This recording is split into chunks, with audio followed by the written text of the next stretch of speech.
Without faith, it's impossible to please God. Know ye therefore that they which are of faith, the same are the children of Abraham. And the scriptures, foreseeing God would justify the heathen through faith, preach before the gospel unto Abraham, saying, in thee shall all nations be blessed. So that was one of the promises that God told Abraham.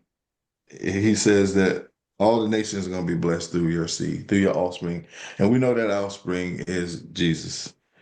And so he says in verse 9, so they which be of faith are blessed with faithful Abraham. So the ones that has faith, they're gonna get the same thing that Abraham has. For as many are of the works of the law are under the curse, for it is written, cursed is everyone that continue not in all things which are written in the book of the law.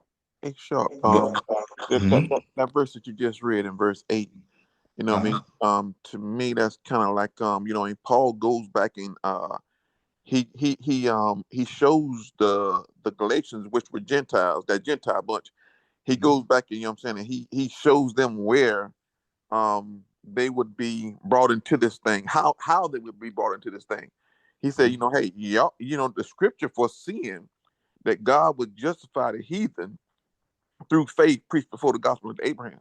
So he was like, hey man, you guys are trying to go back and be made righteous or justified by the law when no man can be justified by the law. But I'm gonna show you that the scripture foresee this thing all the way back then, that the Gentiles was gonna be which was the heathens, they was gonna be brought into this thing by faith. So it's almost like, what I'm saying, he telling those Gentiles at that time that, y'all ain't gonna get this thing by the law either. It's gonna be by the righteousness of faith.